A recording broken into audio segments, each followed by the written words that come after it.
Ije. Ijeọma. Ebee ka ije nọ? Ọ dị ka ọ gbadago n'ala.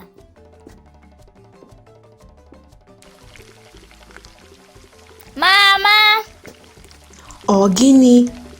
Nna, ị bọọla chi? Obinna, ị kelego m? Mama na papa ụtụtụ ọma. Ehe nna, kedu? Ọ dị mma. Obinna, gịnị mere iji eti mkpu? Ije akpọteghị m n'ụtụtụ a. Ọ na ichetara ihe anyị kwuru ụnyaahụ? Ọ eziokwu. Tata bụ ụbọchị ọ na-eje ikpu isi ya. Ewo! Biko, jee chọta ya n'elu ka anyị rie nri.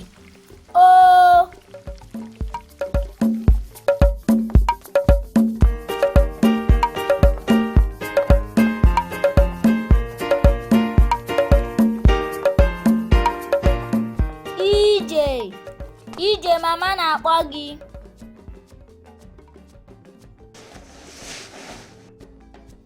Obi, biko hapụ m aka.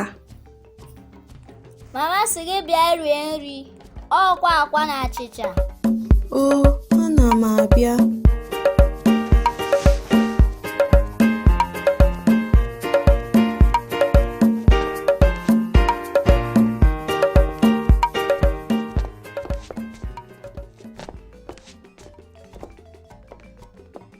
Mama na papa ụtụtụ ọma.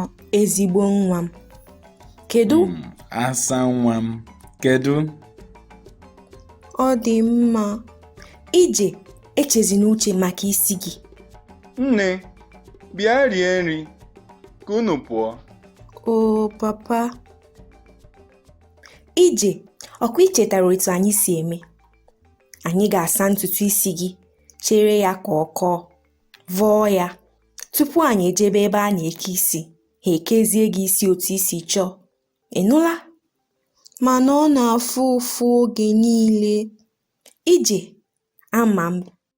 Biko nne, richaa nri gị ka unu pụọ.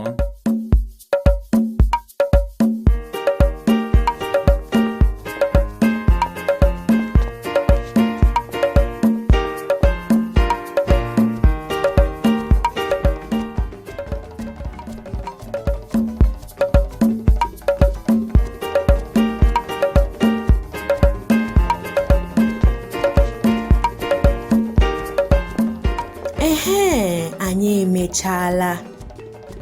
Ntutu isi m etokwala. Ọ eziokwu. Ngwa, nne, ka anyị gawa.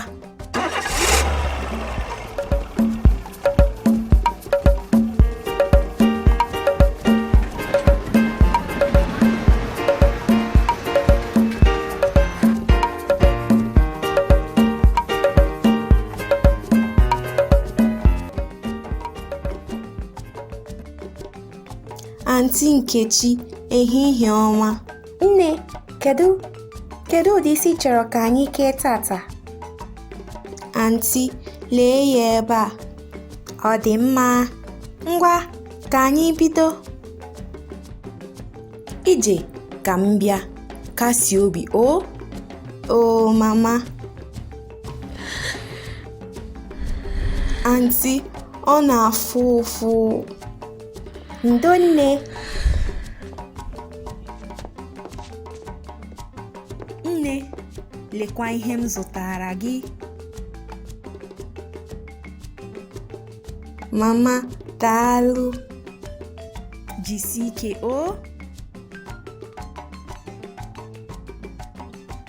Ije, bịa ka ịhụ ntutu isi gị na-enyo. Ọ maka Aunty Nkechi. Daalụ. Ije, ntutu isi gị amaka. Nkechi, imeela. Chukwu, daalụ nụ. Onye nlecha, ka anyị lawa biko.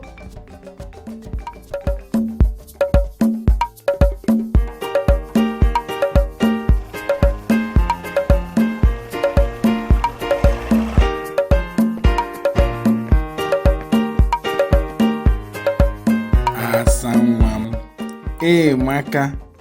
Papa, Daalụ. Nwanne m nwaanyị isi gị amaka. Mana Chukwu daalụ na m bụ nwoke. Nne, ịgbalịala. Ee, ike agwụla m. Ka m nọdụ ala biko.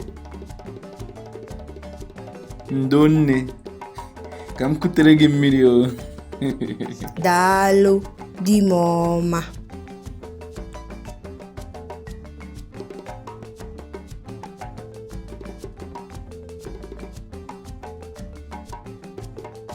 Some key words and phrases from today's episode are ntutu isi, which means hair. Ụtụtụ ọma, which means good morning. Ndo, which means sorry. Ọ na-afụ ụfụ, which means it hurts. Ọ maka, which means it's beautiful. Ị maka, which means you are beautiful. Kedu, which means how are you?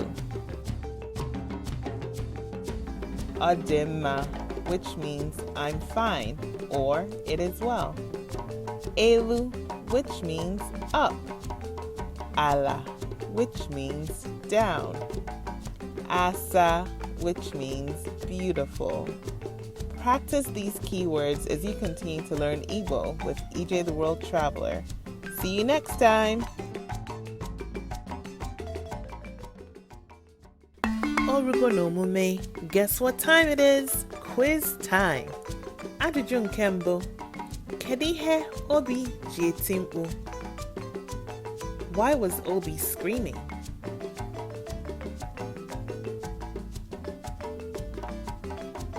Obi na-eti mkpu maka EJ akpọteghị ya.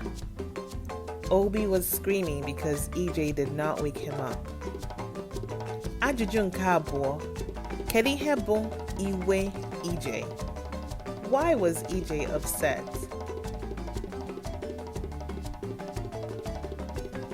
Iwe EJ bụ na ọ ga-eke isi ya. EJ was upset because she had to get her hair braided. Ajụjụ nke atọ. Kedu aha onye kee EJ ntutu isi ya? What was the name of EJ's hairdresser?